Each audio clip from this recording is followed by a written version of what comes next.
Hey, everybody. Thanks for tuning into the Gamer Guild podcast, your one-stop shop for all things in the wide world of video games. I'm your co-host, Cody Robertson. And I'm your co-host, Noah Bowers. This week, we've got a whole bunch of announcements from Gamescom, plus a new single-player king sits atop the throne on Steam. We'll cover all this and more right here on the Gamer Guild podcast, but please welcome this week's guest, the head coach of Augusta University's Rocket League team, Zack Pye. Zack, how you doing today? I'm doing all right. How about yourselves? I'm doing great. It's a great day to start a new Rocket League season. You excited for this semester? I am. We got some new talent coming in, and we got a lot of returning players, so hopefully it should be a good season. Nice. Yeah. No, I know Noah's excited about it. I'm so excited. Our Rocket League team has been one of our strongest ever since we started the program. We'll be competing in Playfly and the Peach Belt Conference this season again. A lot of fun streams coming your way, and I'm so excited to see this new team ready to go. Yeah, well, stay tuned for that. Thanks for being here, Zack. So the first question we like to ask every guest here on the Gamer Guild podcast is, what is your favorite video game and why? I mean, I have to say Rocket League. Okay. I mean, I have the most time in that game. Nice. I've been playing it since launch. And I mean, I wouldn't be coaching it if I didn't like it. Yeah, there you go. Valid point. What do you think it is about Rocket League that you like so much? It's like the challenge and also the multiplayer aspect, and also the fact that like you can always get better in the game, and you can tell when you're being bad in that game too.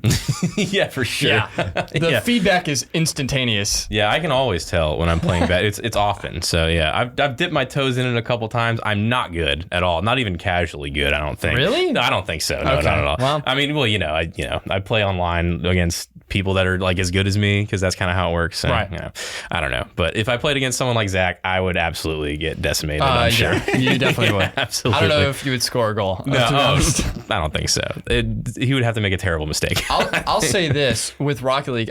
Me personally, I think it has the largest skill gap in all of esports. That might be a hot take. Wow. I think some come close. I think Counter-Strike probably comes close, and maybe League, like some of the MOBAs. But in terms of like raw mechanical skill, I think Rocket League is the largest gap between like the lowest tier player and the highest tier of caliber is insane.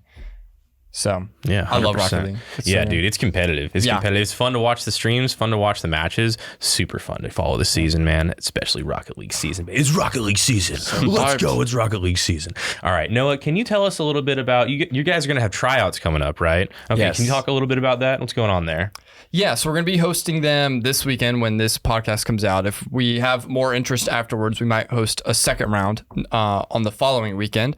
So that's going to be, last weekend of August? Yeah. August 28th, 29th, and 30th. Zack, why don't you go ahead and talk about what's your plans for tryouts this weekend? How are you going to run it? So like since we have a decent amount of people coming back and everything, I just plan on doing 3v3s and just keep switching up the teams and everything and seeing how everyone flows together. Like we have the Cadence, Cruel and Harry, and like they played together for a long time. So like we're gonna try and separate them a bit. Okay. And like have the other GC like try and pair like with each one. And then the other champions and the diamonds that like come in as well. Like we'll match them in and see if like what can be improved on, see how they flow, see who's the aggressor, who's the passive guy. Right. And just like everything about that. Yeah, so we're just messing with team chemistry basically because we already know we have pretty good skill players already just from the signups, and so switching people around, seeing who works well together, maybe who doesn't. And do you think we'll be able to field 2 rosters this semester, or do you think we're just going to have enough people for 1? I hope we fill 2 rosters. Okay. I hope so as well. I couldn't remember from the sign-up sheet, but that's always one of our more popular games, and if we're able to have 2 rosters for that, it'd be a lot of fun. But Yeah, especially since we're in the upper division now too, like having a lower one too, because like, I mean, we got promoted up division, we undefeated last season. It's true. I mean, we're going to play against big teams, bigger and better teams. Probably number 1 target for those who want to follow along this season is probably going to be Kennesaw State in the Peach Belt Conference. They are no slouch. They got some really good talent. They've been running their program very well for the last few years, so they're probably sitting on top of Rocket League right now, at least in the Peach Belt Conference. And then in Playfly, which is going to be the new league that we're competing in this semester, we're going to be playing against national teams. So we're going to be going against people from every corner of the country. I'm excited to see what that schedule looks like once the seating is placed. Yeah. You guys know when the schedule might come out? Yeah. Yeah. So season is going to be starting, I believe, 3rd week of September. Okay. I believe it's September 17th. Okay. If not, it's going to be the 23rd. Okay. And so we'll have an announcement for that We'll also be announcing on our social media like the full roster once that's locked in. Oh yeah, nice little social media post for that and everything like that. So. Roster announcements are always fun. Oh man. yeah, oh yeah, fun stuff. All right, well we'll get back to some esports stuff later on. Let's get into some of the new releases that came out this week in video games. There were two real big ones, and then some little bitty ones. But we're gonna talk about the two real big ones here. So let's go. Black Myth Wukong. You guys have probably heard about this one. Broke the single player concurrent. Concurrent single player record in Steam. There you go. Yep. There it is. Some of these records are complicated, which was previously held by Cyberpunk 2077. So pretty cool record there. Yeah, previously held by Cyberpunk. But yeah, we all know how that turned out. Looks like Black Myth is a little bit better at launch than Cyberpunk was, so that's good. It is a PS5 and PC exclusive, and it is developed by a company called Game Science, which comes out of China. So people are saying this is the first quote-unquote Chinese AAA game. That's kind of what they're saying. Really, the first? There really hasn't been not from China. No, interesting. There's a lot of big publishers that come out of China, right? Like Tencent. But yeah, not really a lot of developers. Well, awesome. Yeah, so that's pretty cool. 81 on Metacritic, so reviewing really well. It's like an action RPG. Looks a little Souls-like in terms of combat and stuff like that. So I think it looks pretty cool. Zach, what do you are you into Souls-like games at all? I am. Nice. So have you seen anything about Black Myth?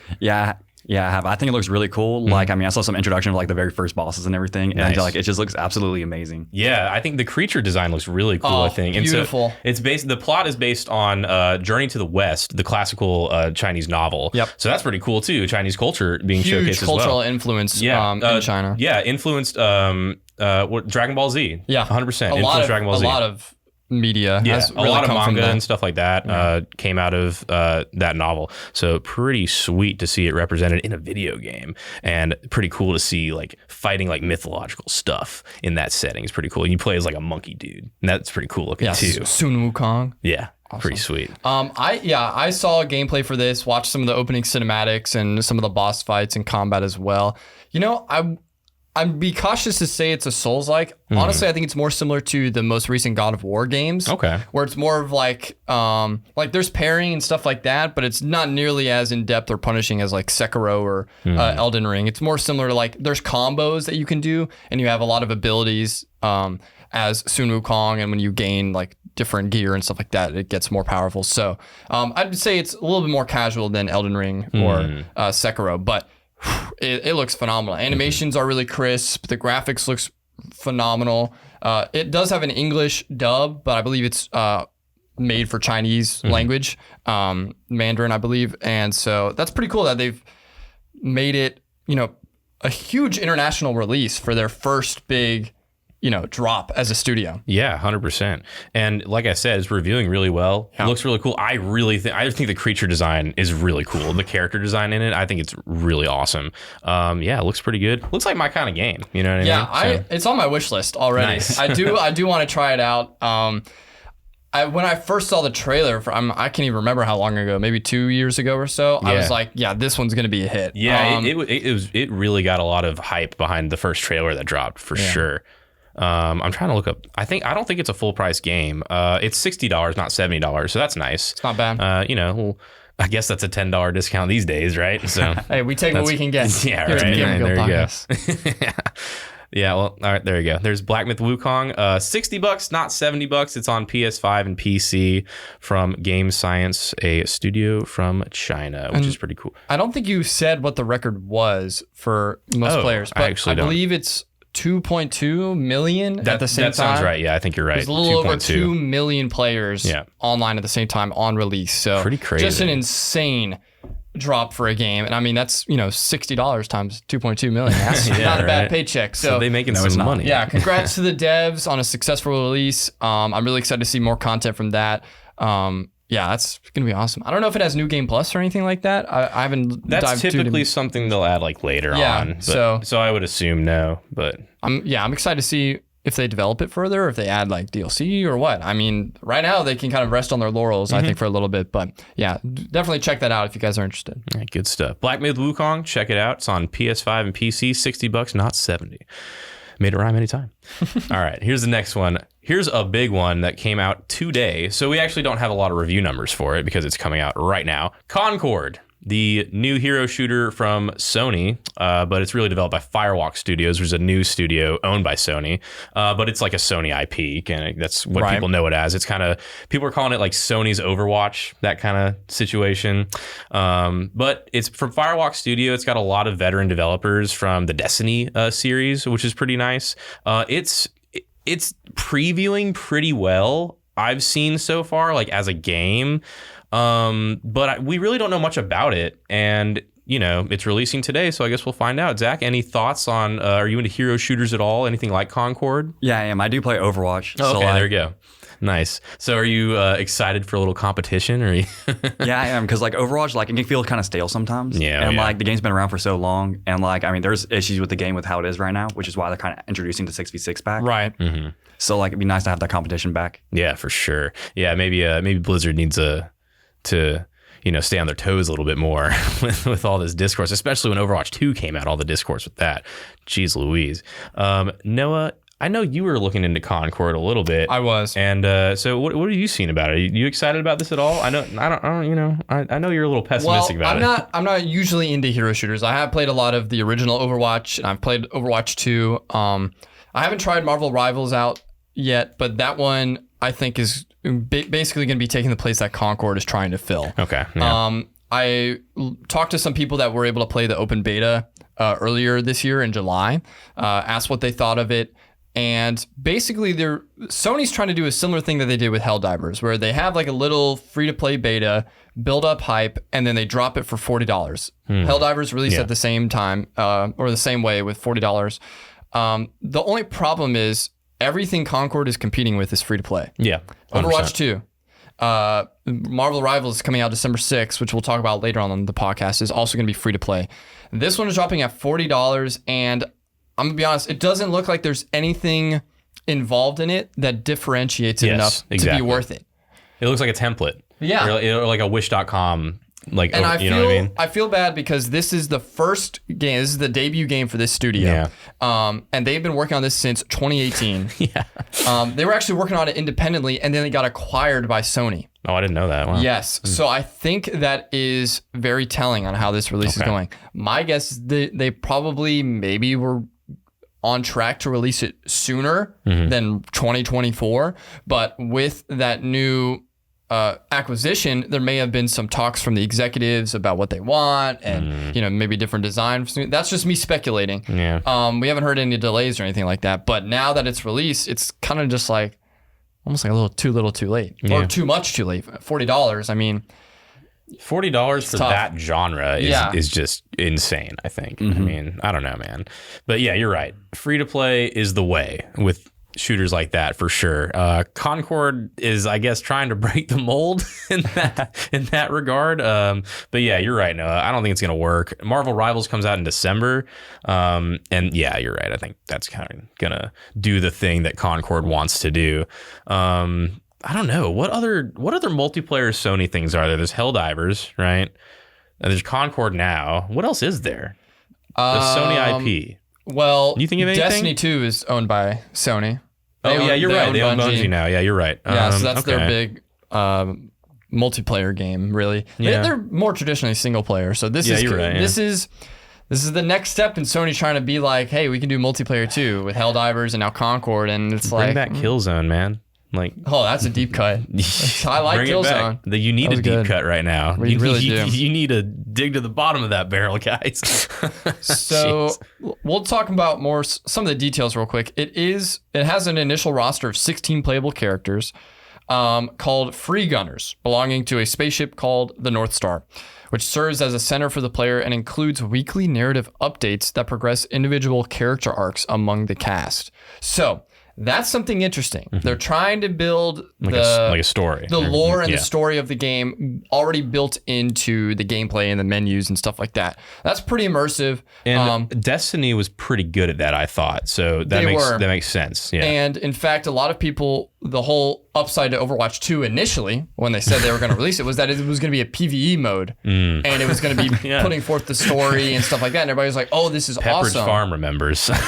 And then they didn't do that. They kind of just went back to Overwatch 1. And now they're really going back to Overwatch 1 when they're reverting back to 66. I mean, it's baffling. So I thought if Conqueror drops with a PvE mode, that might be something worth it. So these are the modes that are dropping at launch. They are all PvP.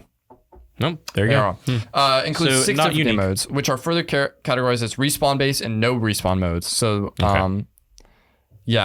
the game will be supported with free post-launch content updates that will include new characters, maps, game modes, and story vignettes. Yeah, just like any other. Yeah. You know. The character design. I mean, it's interesting. Like I said, the character design in particular looks like a Wish.com production. You know what I mean? Like, that's brutal. I don't know, man. That's brutal, look at it. Hey, I mean, what did you call James Gunn and he wasn't available? So this is what you went with. I mean, that's what it looks like, man. You're not wrong. I mean, the alien dude that's green in like the red vest. I mean, come on.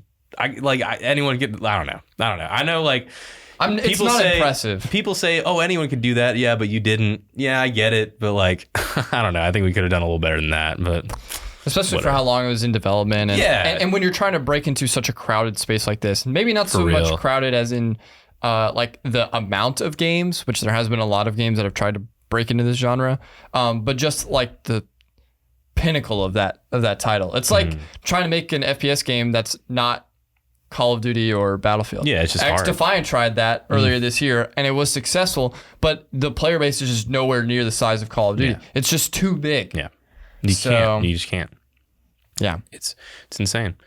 It's like, I don't know, trying to think of a good example. Trying to run up to a big old freightliner boat, but you're on a dinghy or something. You know what I mean? That's a great analogy, Cody. No, that one's really good. Listeners, I'm so glad you were able to. I thought of that all by myself. Thank you. And I actually said it in the mirror this morning to practice. And it worked, obviously. There's one more release I wanted to talk about before we get into the Gamescom's announcements, which is obviously going to be the mainstay of the show.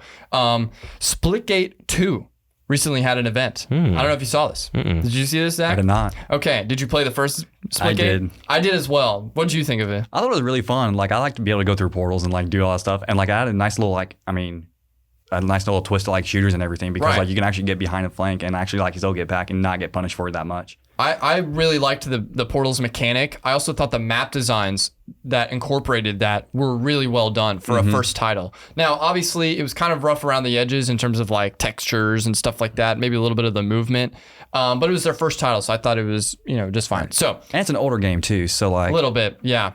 Now they have Splitgate 2. They just dropped like gameplay trailers, and they had like an event where they invited like streamers and YouTubers to come play it, and it's a big step up in terms of development. I think they're using Unreal Engine or something like that. So the graphics are way better. They added like slide and advanced movement, stuff like that. Portals are back, but there's one big change with Splitgate 2. They are adding basically factions.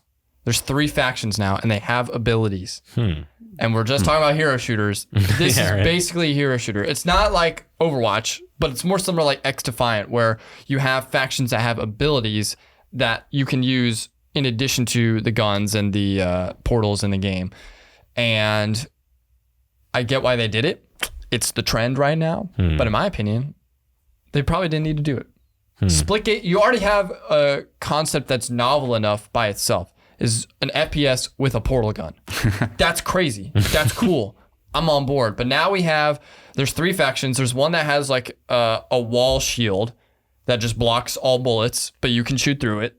So that's kind of broken. Yeah. Then you have like a wall hacks person, so you can just see through walls. Okay. And see players' health and stuff like that. Okay. Broken. Yeah. And then I think the other one is like it creates a bubble that slows down time for anyone, like the enemies that are inside of it, but speeds up time for you if you're inside of it. So like if you place it down like a throwable, or I think it's like a point of origin, and then if there's somebody like inside the bubble with you, they're like super slow motion, and then you can just speed around. Nice. There we go. That. And so they're like, this is the new like, you know, mechanics that we're introducing to kind of revolutionize the FPS genre.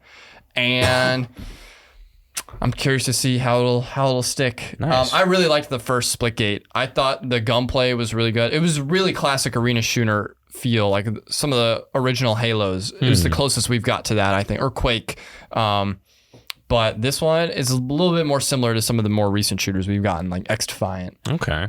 Nice. Yeah, dude, I guess I completely missed Splitgate. That's crazy. Yeah. But Portal Gun FPS, that sounds really fun. I really like Portal, so there you go. Oh, so you never even heard of the first game? No, I never even heard of Splitgate. Really? Yeah.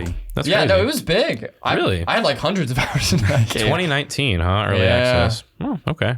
I guess I missed it. I don't know. I don't know what I was doing, man. Well, Halo Infinite came out, I think, that same year. Maybe got overshadowed. Like, a couple months after. And, but Halo Infinite wasn't really that impressive. No, but it was still dominated all the headlines. Right. Yeah, it just probably got lost. All right, Noah, are you ready to get into the Gamescom news? Ready. Oh, dude, there's so much to talk about here. Zach, are you ready to talk about the games? Oh boy, I'm ready. You ready? Are you guys ready? Okay, I'm ready. All right, here we go.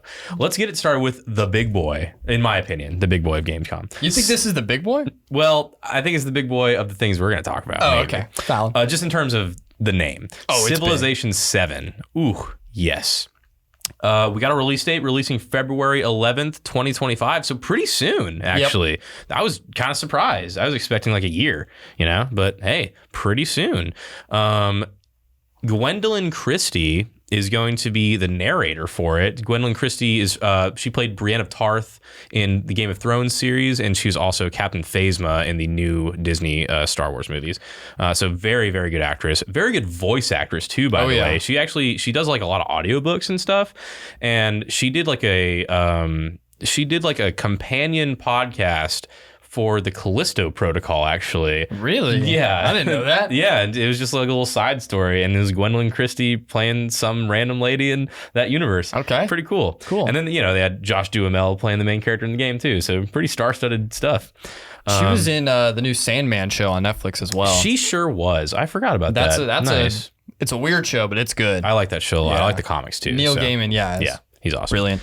So Civilization 7, so that got announced earlier, but they gave like a big 20-minute showcase at Gamescom, like a huge showcase for the new, like the systems and everything that they always do with Civilization. Right. There's always something new. And they're coming out with another event later on as well, where they're going to go more in depth on all the new gameplay mechanics that they're adding. They're going to over-explain everything at Firaxis. They love it, dude. And I love it too. That's great. Here's the big thing that I saw. In Civilization 7, it's going to add the ability to, in the Civilization series, you have your leaders for your civilizations, but they can't change. So Gandhi is with India, that kind of thing. In this new civilization, you are going to be able to mix and match the leaders with the civilizations. Oh, Noah, the possibilities. A lot of possibilities. Oh, boy. And I want to bring this up. I'm so glad you introduced this. So a lot of people may not know. People who are into 4X games know what I'm talking about. But there was a recent game that came out only a couple of years ago called Humankind. And it was meant to be a competitor to Civilization 6. And it introduced some new mechanics. And one of the big mechanics that they introduced was being able to mix and match Civilization leaders with civs. In addition to a lot of other things that I saw in the Civ 7 trailer. Ooh. And I'm not going to lie. I was like, Firaxis. Ooh. I mean, I respect y'all, but this is like, don't copy my homework, just change the answers a little bit. And I thought it was just going to be like a casual thing that I noticed, like, oh, well, maybe this is just the next iteration of 4X games. Well, Humankind's Twitter responded to the announcement on Twitter, and they're like, congrats, like Civilization 7. We love seeing new games push the boundaries on like new features. And they, they didn't add anything else to that. Okay. But you can tell that. Okay. That's pretty good response, actually. It was That's pretty good. And I'm curious to see if there's no way Firaxis is going to respond to that. But all the replies under that tweet were like, oh, get him, Humankind, get him. Totally on their side. Talk your talk. And it is. I do think it is worth talking about because Humankind was an independently, made game, smaller studio, and they were really taking big risks, taking on a Civilization game like that. Yeah. And with, some mechanics that weren't as well known or well received. And now Civilization 7's coming out and they have the big name brand and they have the huge following and they're basically doing some of the very similar features and everybody's like, oh, wow, this is going to be really cool. Look how groundbreaking.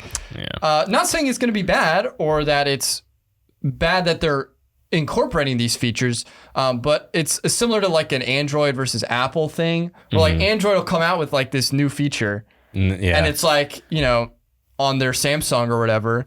But nobody really cares about it. But then as soon as Apple makes the exact same version of it on the iPhone, slap the Apple logo on it. Oh my gosh, Apple is the greatest tech company in the world. I'm like, okay, but they literally just did the exact same thing and just put it on their device. This is very similar in my opinion. Okay. Yeah, Humankind has already established some of these new mechanics, and Civilization 7 is like, oh, that's a good idea, actually. We're going to implement it into our game. Not saying that's bad, but it is just, I just want to give it a little shout out to Humankind there. I get it. So at the same time, to maybe play devil's advocate here just a little bit. Yep.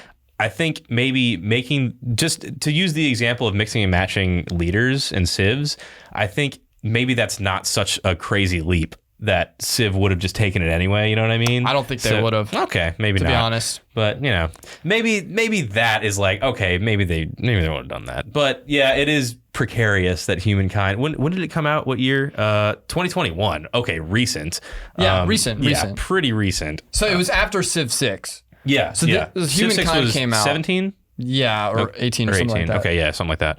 Okay, that's pretty recent. I don't know, man. We'll see. Things like this happen. Civ is kind of supposed to be the innovator in mechanics in this genre, though, in 4X.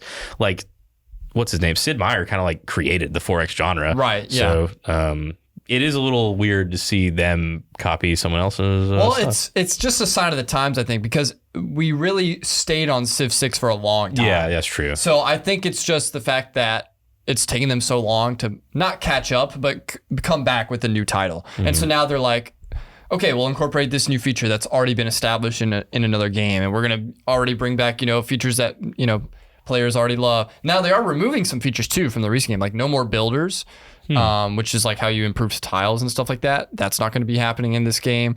The biggest leap to me from what I saw from the gameplay was just the graphic fidelity. How different the tiles look. Like there's so much more terrain and randomization. There's finally like traversable rivers. So your boats can actually go on rivers. That was never a thing in previous games. So trade routes like had to go overseas or on land. There's just a lot of like quality of life improvements that they're adding to it. So I think it's gonna be a lot of fun. Zach, have you played any 4X games? Are you a Civilization fan? Yeah, I played a little bit of Civ 6. Okay. Nice. I didn't play too much of it because like the games took forever, so I only played like 5 total games. Valid. Yeah, it does. Dude, it's so funny. Civ 6 is really the one that kind of did a little bit of mainstream stuff for 4X games, I think. Yeah. More so than in recent years. I think more so than, I kind of grew up during the golden age of like the RTS. So I played a lot of like Rise of Nations. Yeah. That was my favorite one. I thought it was way underrated. A lot of Rise of Nations, a lot of like Age of Empires, stuff like that. Age of Empires. But I never got into like the turn-based stuff like Civ was, I always just did real-time type stuff. But I've always been so curious about it. And I know Sid Meier is like a huge name in the gaming industry, you know what I mean? I love the turn-based. Yeah, I just think dude, it's so I like tactics games a lot. I love the combat in Baldur's Gate, and I love stuff like that. I love Final Fantasy combat, that kind of thing, which is different, but it's turn-based is my point. So it looks pretty cool. I noticed their last game was Midnight Suns with Firaxis. So a little Marvel one. Yeah, like XCOM type thing. So they make XCOM, so that's not that weird. But so their last one was Midnight Suns in 2022, and then like looks like an XCOM. Like a little XCOM one-off, and then it was Civ 6 in 2016 actually. Wow, even older. It's been a long time. Yeah, and it didn't come to consoles until 2018 and it came on the Switch. And it didn't release very well. I don't think you realize that. A lot of diehard Civilization fans don't like Civ 6. Interesting. They thought it was too cartoony, and they thought it was like, it was a little cartoony. They thought the mechanics were a little too simplified and stuff like that. So it looks like they're trying to revert the clock back a little bit with Civ 7. with the graphics are looking not as cartoony. They're not going like the realism route like they did with Civ 5. Right. They're kind of finding a nice middle ground, I think. I think it's smart. And the differences and nuances between the architecture with the different civilizations and cities look really nice. So I think it'll be a successful launch. I just want to give my Humankind players a shout out. Yeah, hey, that's super valid. All those loyalists are going to be like, yeah, we had it first. And all the Civ players will be like, who are you? Like, we don't care. Nice. So. Well, yeah, good shout out to Humankind. I mean, I'm probably going to check out that game now just to see what it's all about. So You got to. Pretty cool sounding. All right, well, that's Civ 7. Sounds pretty cool. I'm excited. I checked out Civ 6 like a tiny little bit. I liked it. So yeah, Civ 7 sounds pretty cool. It will be releasing $70, just to let everybody know. Yeah, that's true. And the monetization looks like it's going to be a little bit more aggressive than it was in Civ 6 with the way the DLC and how much content they're giving with each DLC. Yeah, Firaxis is owned by Take-Two Interactive, so yeah, there you go. 2K. Yeah, so there you go. Speaking of 2K, Borderlands 4 got announced, you guys. I could not believe this. Don't you mean Forderlands? Borderlands. Thanks for stealing it. I told Noah I was going to say that, and then he went and did it anyway. No, the delivery is I told Noah, I was like, oh, Borderlands 4 got announced, like Borderlands. And then he was like, that's the dumbest joke in the world. And now here he is over here. Anyway, Borderlands 4 got announced. Never happened. Yeah, Borderlands 4 got announced. It's just like a really small kind of announcement. Oh, my water bottle fell. I'm sorry.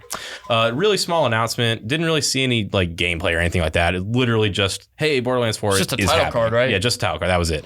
But yep, it's happening. There you go. And that's all I have to say about that.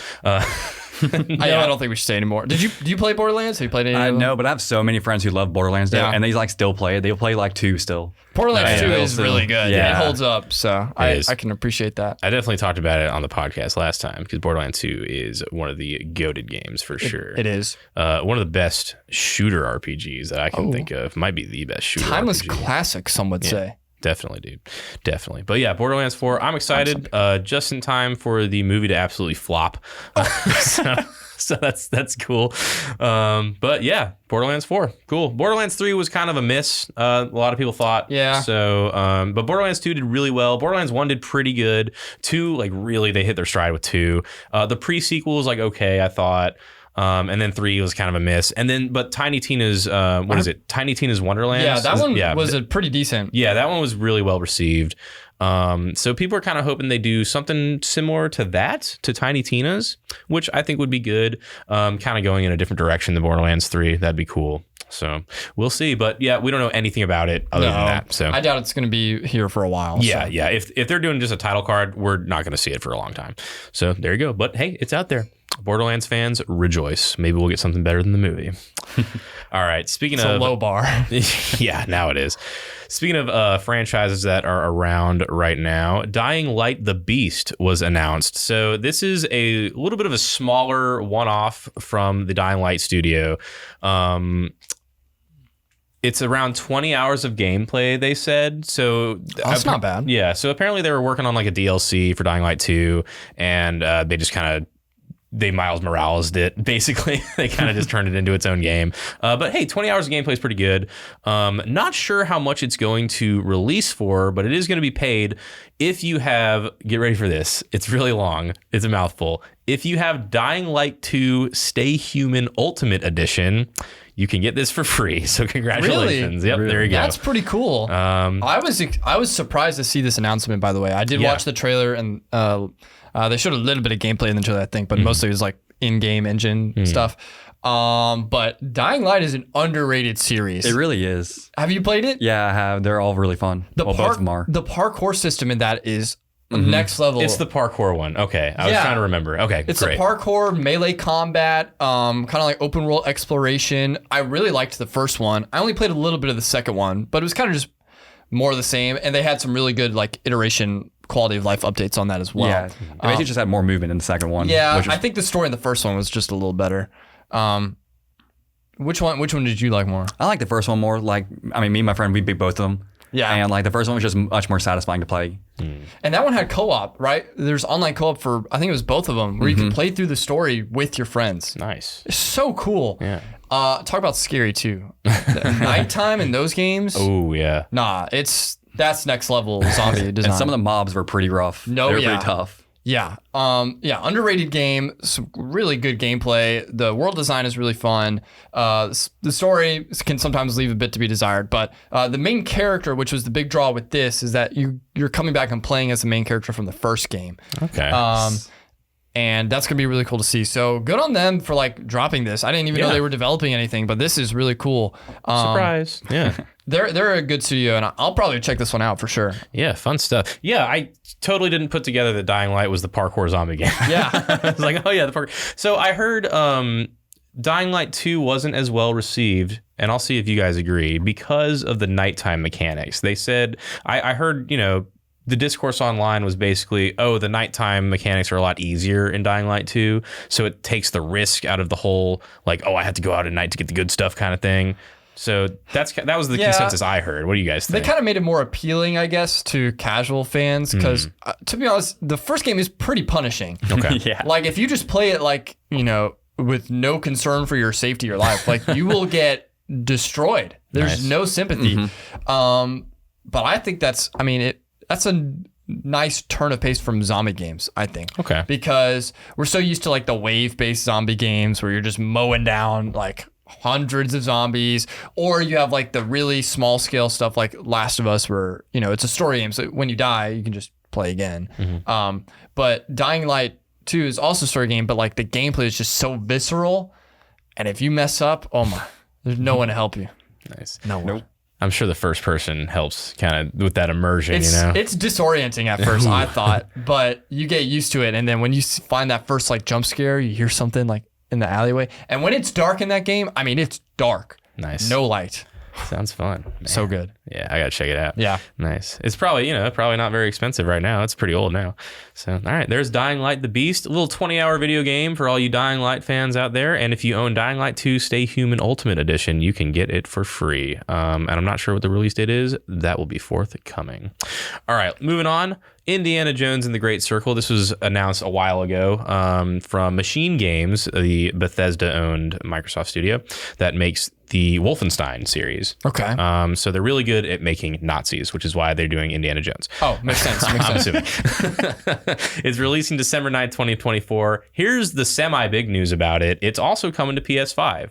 And a lot of people called this, but it's one of the Microsoft games that's actually going to be cross-platform coming to PS5. A lot of people saw this coming because Machine Games, it made sense for their game to come cross-platform in the same way that like Doom should come cross-platform. You know what I mean? So that makes a lot of sense to me. But yeah, interesting that Microsoft is basically becoming a game publisher instead of a console maker now. Isn't that something? Well, consoles don't really make as much money now, I don't think. It's true. You're not selling as many units. Yeah. I remember 2020 when PS5 and Xbox Series X came out. We had the whole chip shortage, the pandemic, all that stuff. But the scalpers. Yeah. You couldn't find a single one in stock. Oh my goodness. I had to stand in line for a long time. But there was, the big concern, excuse me, was that the companies weren't making their money back on the sales of the console. So that's why like GameStop and other retailers had to sell them in these crazy bundles that ended up costing like $700 because you had to buy like 5 games or something crazy because like retailers couldn't make their money at all on the console sales because they were, just pretty competitively priced, I guess, which is interesting. But yeah, so it's just really funny to see Microsoft, who has touted all these exclusives and saying, we're going to make all these exclusive games. We're going to have our Microsoft ecosystem. We're going to have all of, you're going to have your Microsoft games. You're going to have a distinct like library of Microsoft games on a Microsoft console.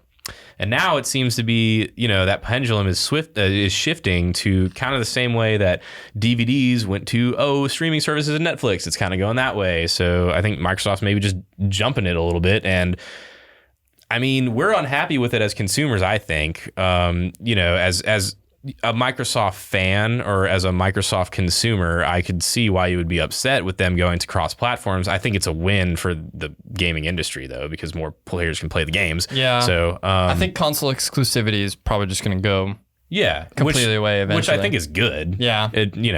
But it's just so funny because that was the model since like the 70s. For a long time. Since the Atari 2600, that's been the model. The consoles, you make the games to sell the consoles. You know what I mean? And it's just so crazy to see this Indiana Jones game now come to PS5. That kind of be like, well, there it is. You know, I think that's kind of the big one. That's like, okay.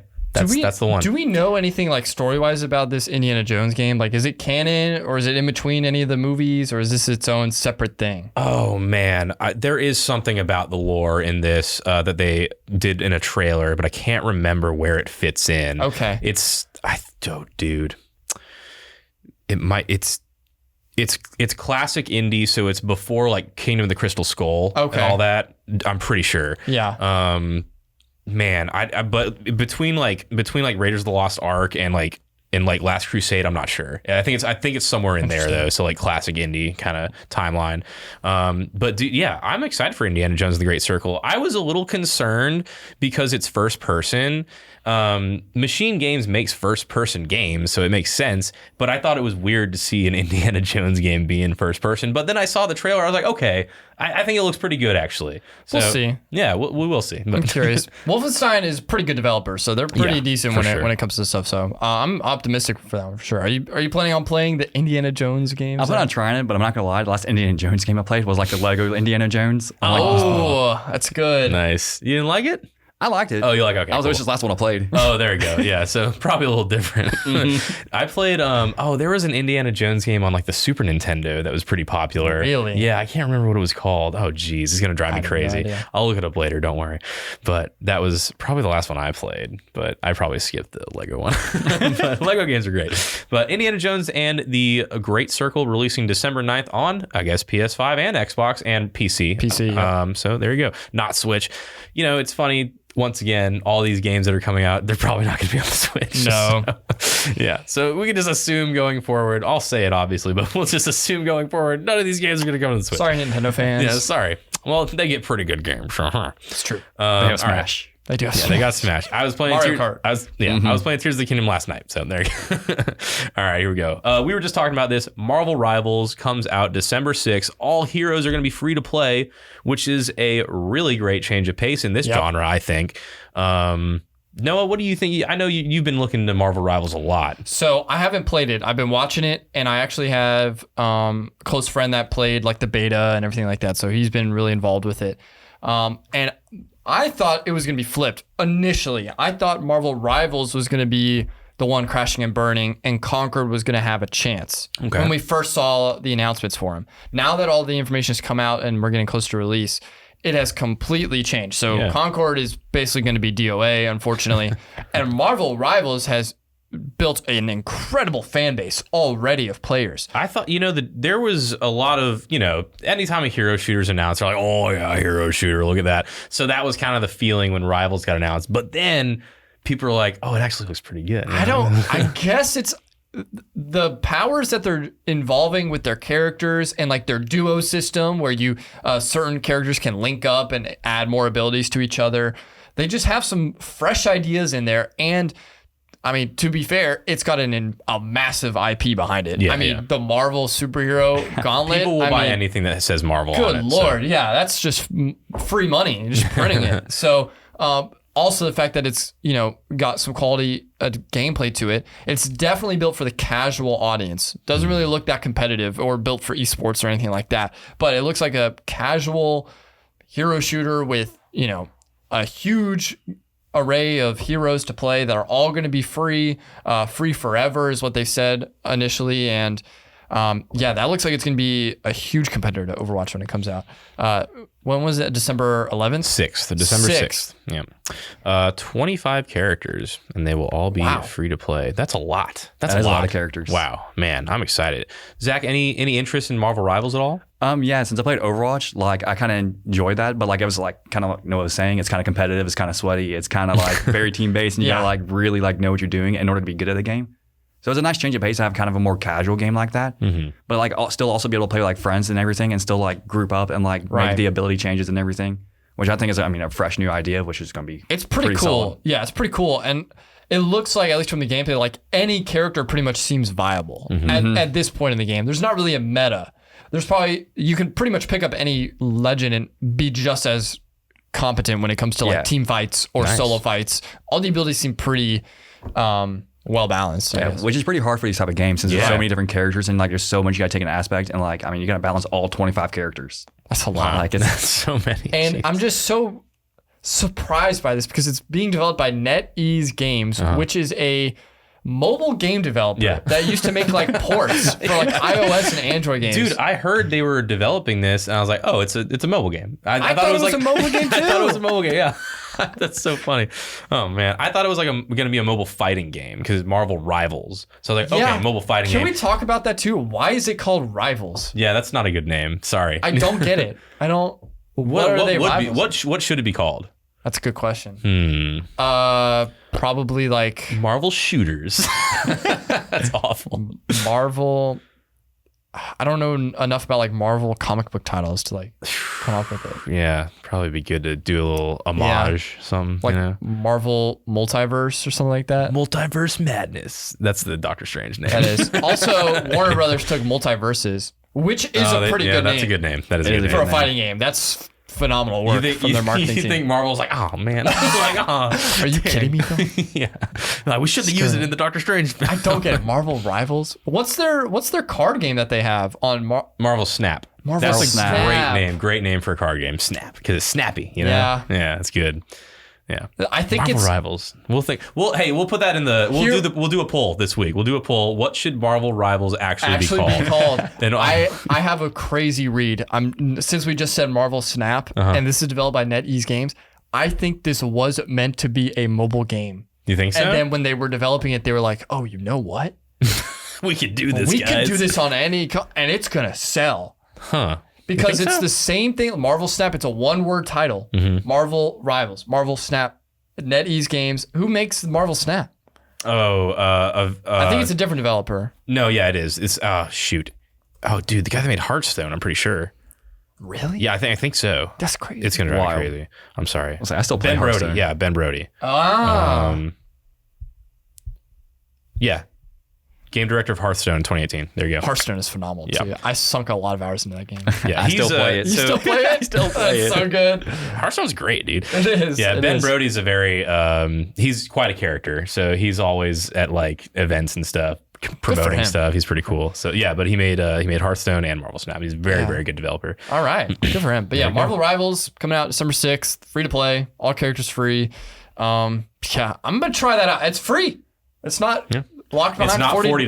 $40. Yeah. Conquered. I mean, jeez. Conquered's about to get conquered by Marvel Rivals. Its rival. 2 puns in one, dude. You're killing it. And I made it rhyme anytime. You're killing it. Oh boy. Well, let's shift away from video games just for a second here, and we'll talk about this new Amazon Prime animated series, Noah, that you sent me and I didn't know about, and I was like, oh my goodness, this looks so cool. Yeah. It's called Secret Levels, a new animated series coming from Blur Studios, which, if you're familiar, they made Love, Death, and Robots on Netflix, which I really liked on Netflix. I thought that was super underrated. I thought that was a really great show. It's kind of a like a compilation series, anthology. Yeah, like an anthology. They're a collection of like short stories, kind of, and then they're all animated. Very, very cool, very good, very unique. It comes out December 10th on Amazon Prime. So it's going to have like alternate universe type stories from games like Pac-Man, Armored Core is going to be in there, Dungeons and Dragons, which, you know, you could just say anything's from Dungeons and Dragons at this point, right? And then Mega Man's going to be in it. A lot more that, you know, I've only listed a couple, but there's a lot more games. God of War. Yeah, God of War is going to be in there. Oh, man, yeah. Just Outer Worlds. Oh, Outer Worlds. Yeah, there you go. Oh, so many cool Keanu games. Reeves is going to be starring in the Armored Core one as well. I don't know if you saw that. I did not. Yeah. I didn't know he was going to be in the Armored Core one. Yeah, he's in the Armored Core one. Wow. He's the main protagonist for that one. Oh, that's going to be sick. I'm going to go ahead and say this. This was the best announcement of Gamescom, in my opinion. Yes. This is a really, really cool idea. Amazon Prime has been on fire recently. I'm going to say it. Invincible, The Boys, some of their other Prime shows. Fallout. Yeah. I can't believe I almost forgot it. Fallout, another video game adaptation. Whoever is the executive over at Prime that's like picking and choosing what they're developing, he's on a roll. Nice. And I'm really excited about this. Love, Death, and Robots. I think it's pretty rated. I think it's critically acclaimed. Mm-hmm. Like, it's a super original and unique animated anthology series. I didn't like some of the episodes as much just because it really wasn't my genre. That's a symptom of the genre. Right. But the craftsmanship of that, that's some of the best animation work I've seen in years. Oh, yeah. So when I saw that they're making an entire anthology series just solely based off of gaming, I was like, I'm sold. I'm sold. I mean, this looks awesome. Yeah.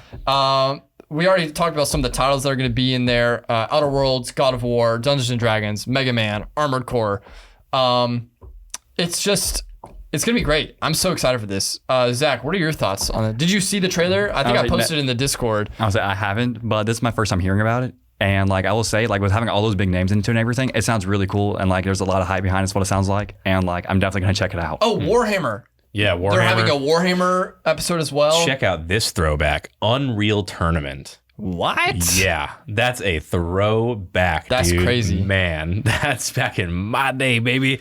Man, oh man, Sifu, that's a pretty good one. Sifu, that'd be a good one. That was a great game, underrated. Yeah. That'd be a good animated like it story. already lends itself so well visually. Yeah, the art style's perfect for it. This is gonna be. I'm gonna binge watch that as soon as it comes out. It's gonna be so great. December 10th is that what I said? Yeah, December 10th. Oh, and boy.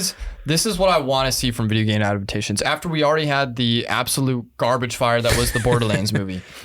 These are most of the time animated mediums. Okay.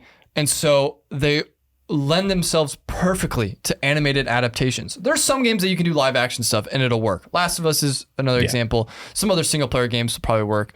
But there's another show that came out that was based on a huge IP that is probably worse than the Borderlands movie. And that's the Halo TV show. Yeah. And that is... I don't even want to talk about it, but this is a good direction that we should support. I think any gaming fan should go and watch this. Even if you're not really even a fan of some of the games that's going to be put out there, this is going to be animated to an extreme degree, and it's a great way of showing that gaming can be more than just an interactive medium that one person can share. Like, this is something that you can really dive deep into, and I think we already saw that with the Fallout TV show on Amazon 100%. Prime. Good stories are contained in video games. Yes. You just got to find them, or if they're not in there, you can make them on your own. That's because they're interactive. So there you go. And a lot of these, we're gonna see some, like Armored Core. I think it has a story, but this is gonna be its own thing. The Warhammer, I'm really excited about. Oh, so much you could do with Warhammer. Warhammer has been lacking content for so long now, and there was this one animation that was on YouTube for a while called Astartes that was made by one guy.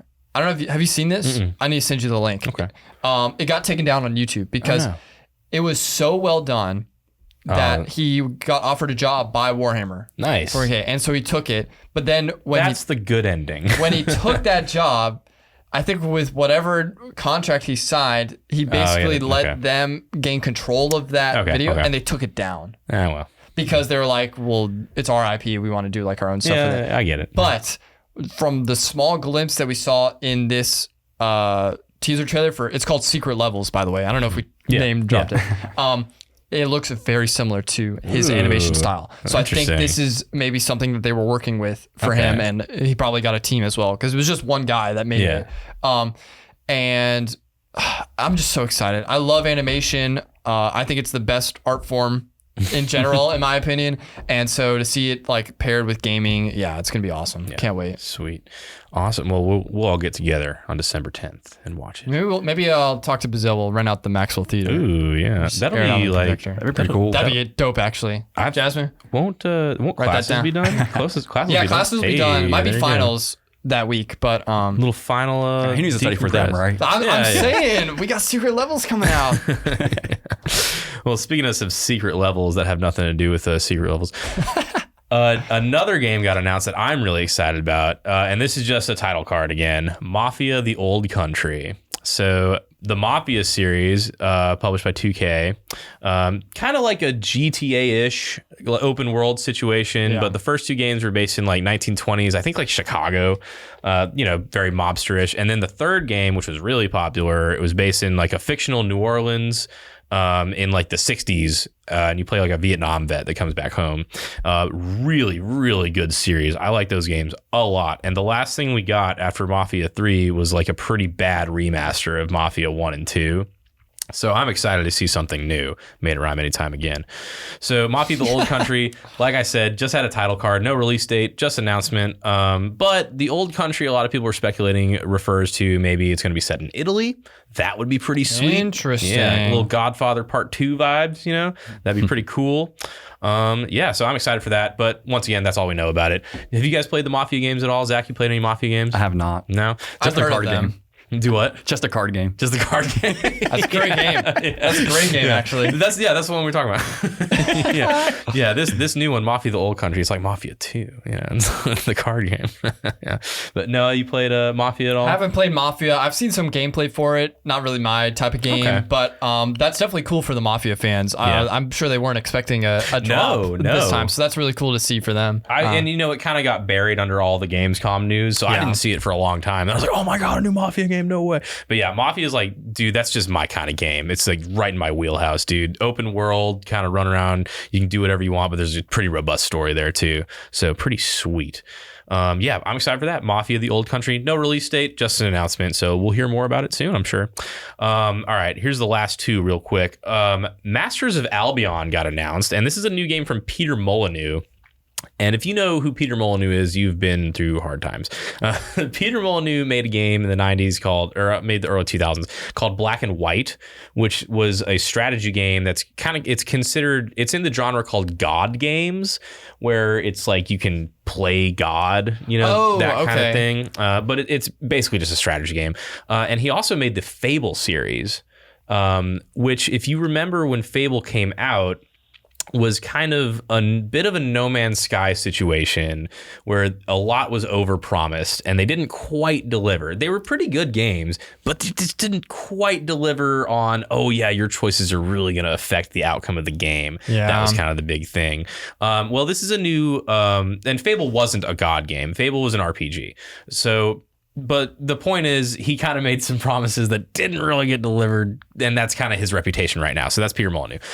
His new game is called Masters of Albion, which is not based in the Fable universe, which is interesting because if you played Fable, you know the universe is called Albion. But Peter Molyneux has said, no, it's not based in the Albion in Fable. So people are very confused. That is confusing. Yeah. And so, also, is this related to Albion Online? No. Because that's another game as well. No. I haven't heard anything related to it. But okay, so Peter Molyneux, when asked about this, said, hey, are you concerned at all about copyright with Albion? And he said no, because Albion is a shorthand term that people use to refer to like Wales and England, like in a fantasy setting. Oh. So it's not copyrightable, says Peter Molyneux, the game developer, not lawyer. and then later on, he's quoted as saying, well, I actually don't know the copyright laws, but I hope you can't copyright Albion. So he actually doesn't know if his own game is under copyright infringement or not. That'll be fun to see. Yeah. And if it is, he's going against Microsoft. So yeah, we'll see how that shakes out. So Peter Molyneux doesn't have the best reputation in games right now, but we haven't really heard anything about Masters of Albion. But it's another God game, kind of like Black and White, but it looks like you can also take like a third person perspective and take control of like minions and stuff like that too. Interesting. So there you go. Masters of Albion. Keep on the lookout for it from Peter Molyneux coming up here soon. All right, last thing from Gamescom. Just real quick, we had a Black Ops 6 gameplay trailer, a campaign gameplay trailer. So yes, there is going to be a campaign. Yay!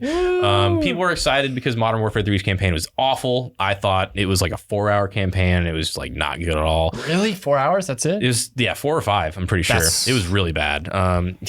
Total waste of time. I thought $70, guys. $70. Thanks a lot. Yeah, and for old maps too in multiplayer. That's awesome. Black Ops 6, I guess they're going to try and get their reputation back a little bit. This is the first one since Activision's been owned by Microsoft. So interested to see what's going to happen. It is a Game Pass day one release. So that's kind of cool if you're a Game Pass guy. Access to the open beta as well if you're already on Game Pass. Wow. Yep. Nice. Wait a minute. Open beta might be like really soon. Now, huh? It's August 23rd. Well, so the campaign trailer came out, just kind of showcasing it a little bit, and we already knew the setting. You know, I don't really have a lot to say about it. Zach, are you into Call of Duty at all? I used to, but like the past like 5 years, the CODs have just not been it. And it's been rough. It's like being the fan of a bad sports team. You know, sometimes it's good, most of the time it's bad. Well, it's like being a fan of the Cowboys because they used to be really, really good. Yeah. And they still make like pretty good rosters or teams and games. It's always compared to back then. It's always like, oh, don't you remember like Troy Aikman, man? Yeah. Man. Prime Zeke. I'm like, okay. That was all right. not that long ago. Yeah. Jeez. Open beta is coming August 30th, Black Ops 6. This is basically supposed to be a direct sequel to Black Ops Cold War, which was supposed to be called Black Ops 5, but they didn't call it that. So this is Black Ops 6. It's a direct sequel to Black Ops Cold War. So it's set in that same time period, 90s Cold War era. Yeah. It's Treyarch. They've got some interesting stuff coming with it. Omnidirectional movement, new maps. They're not re-releasing all the old maps, all this stuff. Zombies coming back for all the zombie fans as well. Finally. Right. But we'll see. You know, it'll be $70 on release, or if you have Game Pass, you can just play it with that. Have you heard anything about the zombies yet? Like, it's actually pretty interesting. They've dropped a zombies trailer and some features on it as well. I think there's like score streaks now in zombies or something like that. Yeah, something like that. But there's actually like you can split the cost of doors and you can quit a solo play game and come back into it later. That's pretty cool. I didn't know you could resume a game. That's wow. You would think that'd already be added. You would think. Dude, that's perfect for guys like me. Yeah. Awesome. That's gonna be good. So yeah, some good iterations. I like Treyarch games. I think they're usually usually better developed than the Infinity Ward or Sledgehammer games. So yeah, I'll be looking into this for sure. I got Game Pass, so I'll check it out. Yeah, exactly. Might as well. But you know, we'll see. It's Call of Duty. We know how this goes. So we'll just wait and see. Do.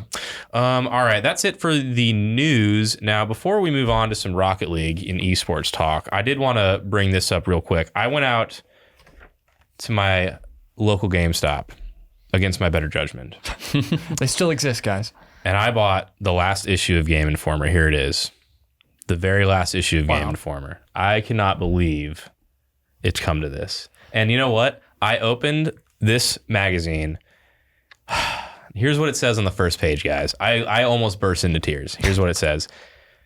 Game Informer has been around since 1991. Keep us around for another 30 years. Like what we do, we need your support. And then there's a QR code for a subscription. It's tough to see. It's tough to see. There it is. There you go. You're going to get this one framed, do you think? It's the last one. Not this one. I do have a couple I want to get framed, though. Okay. But man, sad to see. So I was like, I'm going to flip through this. And then I got to that first page. I was like, God. Just got to put it down. I had to put it down. I was like, oh. It's too raw. Man. Oh. It's too raw. So there it is. Yeah, if you guys want to check it out. Yeah, I'm going to leave it in my office over there and let people peruse it one last time, you know. So, yeah, there it is. It's a beautiful sentiment, I'm so sad, Cody. Man. I'm so sad. We'll get through it. Zach, did you read Game Informer?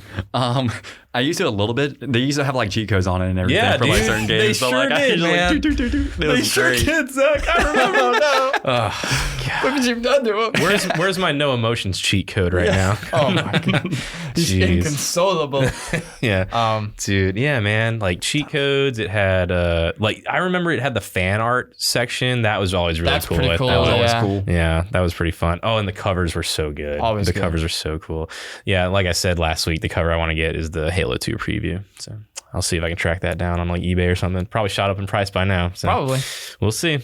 But yeah, that's it for the news. That's it for Game Informer. So Zach, let's talk a little bit about the upcoming Rocket League season. What are you excited for? What's going on? Really? I'm just excited for the team gameplay. Like, I mean, we already had a good team last year, but like we're getting a new GC, like I said earlier.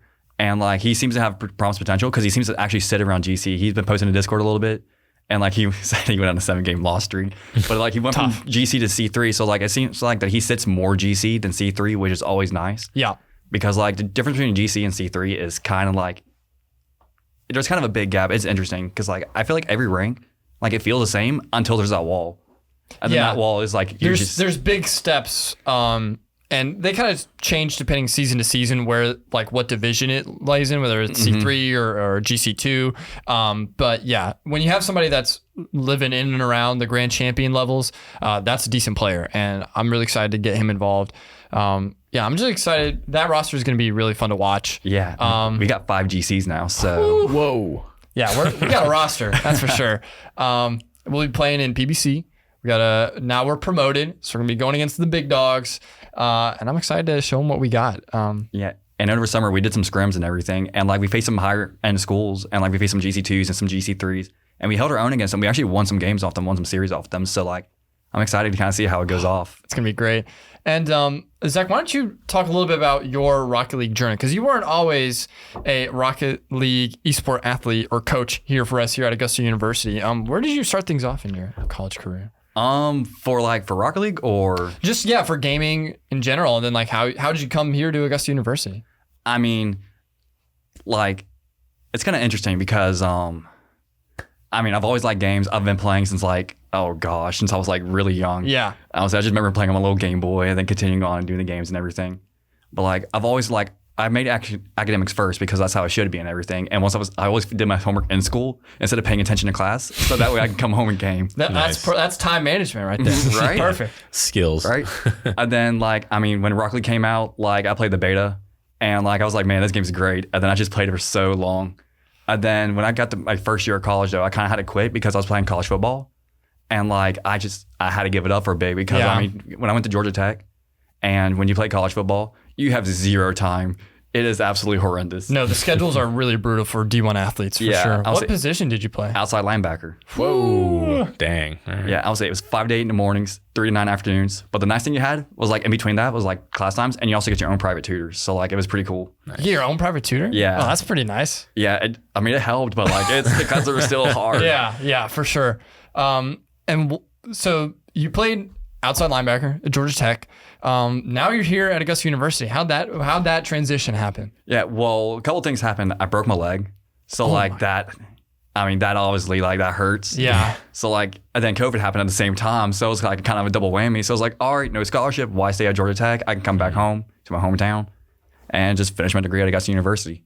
There you go. That's awesome. And play Rocket League. Rocket League, yeah. Did you know you would be interested in playing esports? No, I had no idea. I just casually when I came back home, I was like, I guess I'll give Rocket League a go again. Nice. And then my friend texted me, he's like, hey, you want to play Rocket League? And I was like, sure. And then we just continued playing. See, that's all it takes, everyone. You just need a little push. Someone just needs to invite you somewhere. So if you have a friend that you think's interested, just invite them. You never know what might happen. They could be a head coach of a varsity Rocket League team at a university. Not it's ours, crazy. Though. Yeah, we already got one. Yeah. Right. It's kind of interesting too, because I don't have that much time in Rocket League compared to other GCs. I have 1,200 hours in the game. That's a good bit. That's a good bit. Yeah, but I've heard people with 3,000, 4,000 hours in the same rank and everything. Man.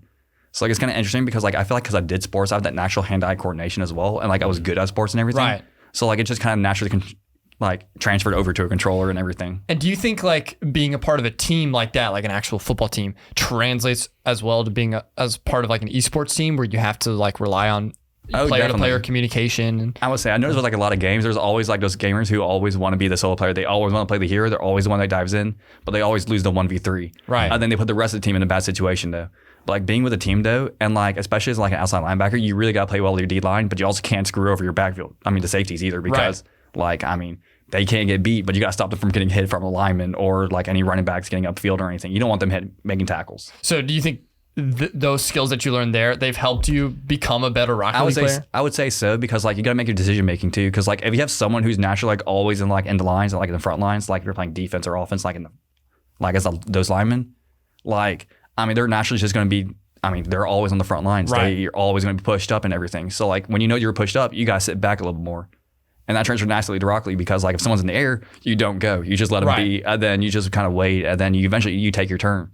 So it helps with the rotations of everything and make sure the team isn't stepping over each other's boundaries and everybody's in position to make a play. Right. And there's 3 lines of defense. There's 3 lines of Rocket League. It's true. There you go. That's very true. Nice. That's awesome. Well, I'm so excited for this season of Rocket League. This will be your first semester acting as head coach for us as well. So I'm so excited to see your progress with that and the progress of the team. Be sure to tune in on Twitch. We'll be streaming on the Augusta University Esports Twitch channel whenever you guys have matches. And we'll be posting a lot of announcements here in the coming weeks on the Instagram and Twitter. So stay tuned for that. Yeah, all right. I think that's all we got here at the Gamer Guild podcast this week. I've been your co-host, Cody Robertson. This has been our guest, Zack Pye. Thanks for coming, Zack. Yeah, no problem. It was a lot of fun. And I've been your co-host, Noah Bowers. We'll see you next time.